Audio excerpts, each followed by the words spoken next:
बनिहाल विधानसभा क्षेत्र से बीजेपी उम्मीदवार सलीम भट्ट ने कहा है कि बहुत खुशी हो रही है, इस बार विकास को वोट करना है। और इस दौरान उन्होंने क्या कुछ कहा है आपको सुनाते हैं। खुशी महसूस हो रही, श्री नरेंद्र मोदी जी को मैं बधाई देना चाहता हूं, जिन्होंने जम्मू कश्मीर में इलेक्शन करा है, और इलेक्शन कमिश्नर साहब को भी बधाई देना चाहता हूं। लोगों की बहुत डिमांड थी कि यहां बदलाव आए। इस बार वोट करना है तो विकास को करना है, इस बार करना है वोट तो अच्छे स्कूल के लिए करना है, इस बार वोट करना है तो अच्छे हेल्थ की फैसिलिटी के लिए करना है।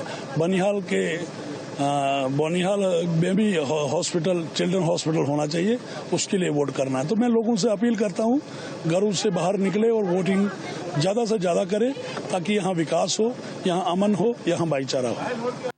और सीधे चलेंगे अपने संवाददाता विकास अब्रोल के पास, जिनसे जानने और समझने की आज हम कोशिश करेंगे कि पहले चरण का चुनाव नया जम्मू कश्मीर के लिए किस तरीके से वोट करने के लिए यहां की जनता जनार्दन तैयार है। विकास, क्या तस्वीर आप देख पा रहे हैं? पहला चरण है, यह आपके लिए भी बहुत बड़ा दिन है, मेरे लिए भी बहुत बड़ा दिन है, और इतिहास के लिए भी बहुत बड़ा दिन है, क्योंकि आज जम्मू कश्मीर में चुनाव हो रहा है। 10 साल बाद चुनाव हो रहा है। क्या तस्वीर, वोटर्स की संख्या क्या है और किस तरीके से वोटर्स की संख्या आप देख पा रहे हैं? कौन सी ज्यादा संख्या, बुजुर्गों की संख्या है, महिलाओं की संख्या है या युवाओं की संख्या? जानकारी दीजिए। देखिए, इस वक्त हम खड़े हैं रूपनगर इलाके में। ये गवर्नमेंट हाई सेकेंडरी स्कूल है। यहाँ पर जो है कश्मीरी माइग्रेंट्स के लिए यहाँ पर जो है पोलिंग स्टेशन बनाया गया। मैं आपको बता दूं कि इस पोलिंग स्टेशन में 16 विधानसभा क्षेत्रों के लिए पोलिंग हो रही है और यहाँ पर 5,529 वोटर रजिस्टर्ड है। और जिस तरह से हम देख रहे हैं, यहाँ पर तकरीबन जो वोटर है वो सारा मध्यम एज का है और युवा है।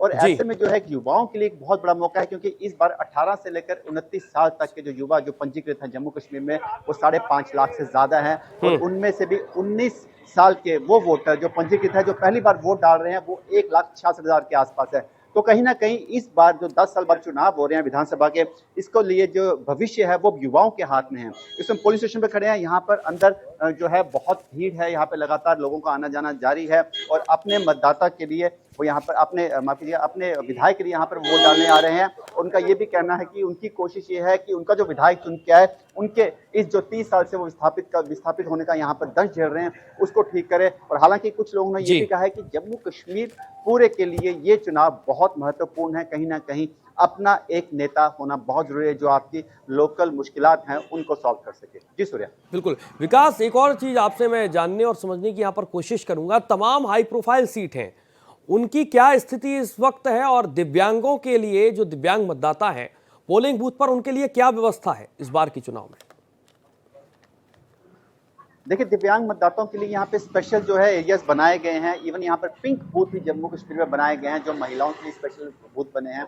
तो कहीं ना कहीं जो दिव्यांग है और जो महिलाओं के लिए स्पेशल ध्यान रखा गया है। और खासकर जो इस बार जो सीटों का मुकाबला आप देखें तो पहले चरण में ही बीजबेहरा सीट पे इल्तिजा मुफ्ती खड़ी हैं, उनका मुकाबला बहुत कड़ा है अवामी लीग अवामी एहतियात पार्टी के साथ। और दूसरी तरफ बनिहाल में वकार रसूल वानी, हालांकि वो गठबंधन में है नेशनल कॉन्फ्रेंस के साथ, कांग्रेस के प्रदेश अध्यक्ष भी रहे हैं, लेकिन वो खुद ही नेशनल कॉन्फ्रेंस के खिलाफ जो जहर उगलते दिख रहे हैं। वहीं अगर हम बात करें किश्तवाड़ की, तो वहां पर शगुन परिहार और वहां पर सजाद अहमद किचलू, जो पहले वहां पे मंत्री भी रह चुके, नेता भी रह चुके हैं कई बार, उनका मुकाबला बहुत कड़ा है। ऐसे में पहले चरण में ही बहुत 3-4-5 सीटें ऐसी हैं जिस पर मुकाबला बहुत कड़ा देखने को मिलेगा। और जहां जहां हम जा रहे हैं, लोग बहुत उत्साहित होकर इलेक्शन में पार्टिसिपेट कर रहे हैं। मतदाता जो हैं बहुत उत्साहित हैं। उनका यही कहना है कि 10 साल बाद जम्मू कश्मीर में इलेक्शन हो रहा है। सबसे खास बात यह है कि 370-35 से टूटने के बाद ये पहले इलेक्शन है। तो कहीं ना कहीं आप जिस तरह से देखें, कश्मीर में कितने अलगाववादी नेता जो हैं वो अब जो है वो निर्दलीय खड़े हो रहे हैं।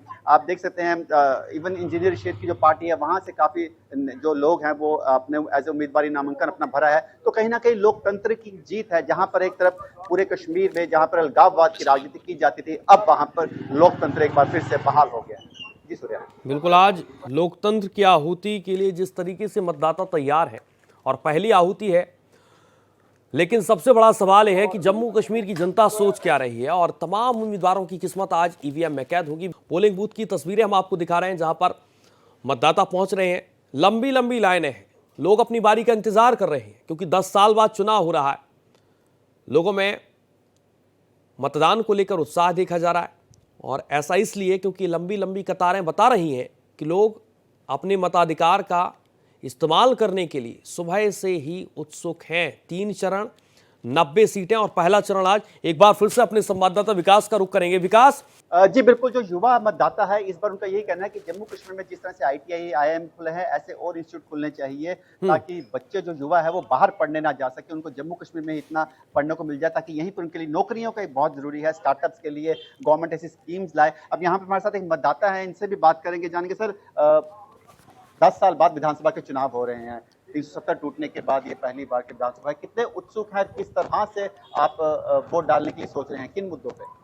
ये जैसे हमारे लिए दिवाली है आज वोटों की, तो ये लागू उत्सव ही हमारे लिए उत्सव है, वोट डालना हमारे लिए उत्सव है। और दूसरी बात मैं ये आपके माध्यम से कहना चाहता हूँ कि जो हमारे मतलब जैसे फौजी भाई ड्यूटी करते हैं, ये मतलब 10-10 मतलब 24-24 घंटे, हमें 5 साल में सिर्फ 15 मिनट के लिए वोटिंग बूथ पे आना है, वोट डालना है अपने भविष्य के लिए, अपने मतलब देश के लिए, तो वोट डालना चाहिए सबको। जी जी, बहुत बहुत शुक्रिया। तो कहीं ना कहीं लोग जो हैं, जितने भी यहाँ पर हैं कश्मीरी माइग्रेंट्स हैं, वो सब यही कह रहे हैं कि वोट डालना बहुत ज़रूरी है, क्योंकि उनका हक है। जब तक वो वोट नहीं डालेंगे उनकी जो दिक्कतें हैं उनका समाधान होना बहुत मुश्किल है। जी सूर्य। बिल्कुल, वोट अपने आप में मताधिकार का इस्तेमाल बहुत जरूरी है। विकास, दो चीजें इस चुनाव में बेहद महत्वपूर्ण रही हैं। एक विकास, स्वास्थ्य, जिस बात का आप जिक्र कर रहे हैं, और दूसरा शिक्षा। इन तमाम मुद्दों के इर्द गिर्द जो कश्मीर के लोग चाहते हैं, खासकर धारा 370 की बहाली, जो अलग अलग राजनीतिक दल अपने अपने तरीके से बयान दे रहे हैं। नेशनल कॉन्फ्रेंस ने साफ तौर पर इस बात का जिक्र किया है कि बहाली करेंगे।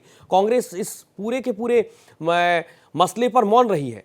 क्या धारा 370 और 35 से इसको लेकर कुछ लोग सोच रहे हैं, मन बनाकर बैठे हैं, और ये जो मन बनाकर लोग बैठे हैं, क्या इस पर भी आज वोट लोग डालेंगे, मताधिकार का इस्तेमाल करेंगे? धारा 370 और 35 से बीजेपी की नाराजगी, तमाम दूसरे जल्द दावा कर रहे हैं, उनका रुख देखते हुए क्या लोग आज मताधिकार का इस्तेमाल करेंगे? देखिए, जब हम लोग कश्मीर जाते हैं, हम कश्मीर के लोगों से बात करते हैं, तो वहां पर कभी कहीं ना कहीं दबी जुबान में ये जरूर कहते थे कि वहां पर जब 370-35 से पहले अनएम्प्लॉयमेंट थी, क्योंकि एक अलगाववादी लोगों का एक अपना कैलेंडर था, वहां पर लगातार बंद होना, पथराव होना, ऐसे में बच्चों को पढ़ने के लिए समय नहीं मिलता था और रोज ये हफ्ते में 3-3 दिन वहां पे हड़तालें रहती थी। तो कहीं ना कहीं वहां पे जो है शिक्षा का एक बहुत अभाव था। हालांकि खुलकर अभी भी कई लोग नहीं बोल पाते, लेकिन जब हम उनसे बात करते हैं तो ऑफ द रिकॉर्ड यही बोलते हैं कि अब जम्मू कश्मीर में हालात अच्छे हुए हैं। शिक्षा के माध्यम से बात की जाए, बच्चे पढ़ रहे हैं, बच्चे आगे बढ़ रहे हैं। कई स्टार्टअप है जिनमें बच्चों ने, जम्मू कश्मीर के बच्चों ने अपना नाम अंतर्राष्ट्रीय पटल पर भी रोशन किया है। तो कहीं ना कहीं एक सकारात्मक रुख देखने को मिल रहा है 370-35 से टूटने के बाद। खासकर कश्मीर संभाग में लोगों को टूरिज्म बहुत बड़ा है, जम्मू कश्मीर में टूरिज्म के रिकॉर्ड टूटे हैं। तो जब टूरिज्म के रिकॉर्ड टूटते हैं तो रोजगार भी बढ़ता है, ऐसे में लोग खुश नजर आते हैं। लेकिन हाँ, जो अलगाववाद सोच वाले नेता है वो कहीं ना कहीं लोगों को भड़काने की जरूर कोशिश करते हैं कि एक बार 370-35 है जो कश्मीर के, जम्मू कश्मीर बहुत जरूरी है। लेकिन कई लोगों से जब हम बात करते थे 35 पे जरूर लोगों के कई लोगों के जो है सोच थोड़ी अलग है। उनका कहना है कि जम्मू कश्मीर में लोकल युवाओं के लिए भी नौकरियों में आरक्षण होना जरूरी है, इसलिए 35 से अगर हो सके तो कुछ लोगों का ये कहना है, सब नहीं कहते, कि 35 पे थोड़ा विचार विमर्श करके, जिस तरह से हिमाचल में है वैसे जम्मू कश्मीर में भी सरकारी नौकरियों में लोकल लोगों को तरजीह दी जाए। लेकिन एक पूरा वर्ग जो है, जो बड़े तबके से बात करें तो वो लोग 370-35 के टूटने से खुश हैं। और जिस तरह से जम्मू कश्मीर में IIT, एम्स बन रहे हैं, एम्स के लिए और अभी जिस तरह से बात चल रही है और भी खोलेंगे, तो ऐसे में लोगों के लिए, लोगों की सरकार के प्रति एक नरम रुख देखने को मिल रहा है। बिल्कुल, एक और सवाल मेरा आपसे रहेगा यहाँ पर विकास, जिस तरीके से इंजीनियर राशिद का जिक्र हो रहा है इस पूरे के पूरे चुनाव में, इस चुनाव के पहले चरण के चुनाव के ठीक पहले कुछ घंटे पहले बड़ा फैसला लिया जाता है और जमात इस्लामी जो ये बैन संगठन है, इससे जो लगातार दावे किए जा रहे थे, वादे किए जा रहे थे कि दोनों गठबंधन के साथ चुनाव लड़ेंगे, इन दोनों के बीच बातचीत क्या हुई है? जो तमाम 8 से 10 घंटे पहले या 12 घंटे पहले जो जानकारी सामने आई वो वाकई में एक दिलचस्प है। और ये क्या वाकई में पहले चरण के चुनाव में एक नया समीकरण बनाने की कोशिश में है ये दोनों संगठन, इंजीनियर राशिद की पार्टी और जमात इस्लामी? देखिए, जिस तरह से अगर हम बात करें जब कश्मीर संभाग में, तो वहां पर नेशनल कॉन्फ्रेंस और PDP का दबदबा रहा है।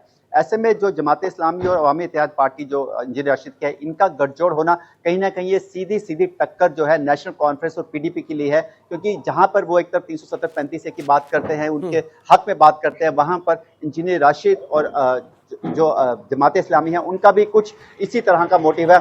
ऐसे में ये जो वोट बैंक है ये सीधा सीधा नेशनल कॉन्फ्रेंस और पीडीपी के वोट बैंक में सेंध लगी जाएगी, जिसका फायदा कहीं ना कहीं भाजपा को भी मिल सकता है। हालांकि निर्दलीय उम्मीदवार जितने खड़े हैं वो भी कहीं ना कहीं सपोर्टेड किसी या जमात इस्लामी या इंजीनियर रशीद की पार्टी से हैं। और ऐसे में अगर हम भाजपा की बात करें तो भाजपा भी सिर्फ 28 सीटों में 47 सीटों में से कश्मीर में 28 सीटों पर चुनाव लड़ रही है, तो कहीं ना कहीं वो भी निर्दलियों पे दाव खेलने की जरूर सोच रही होगी कश्मीर में। तो इस बार कश्मीर की राजनीति में एक बहुत अहम मोड़ और एक बहुत वैकल्पिक तरह की राजनीति देखने को मिल सकती है। ठीक है विकास, आप बने रहिए और आप पैनी नजर रखिएगा, क्योंकि आज लोकतंत्र की आहुति का पहला दिन है। जम्मू कश्मीर के लिहाज से, देश के लिहाज से बहुत बड़ा दिन है।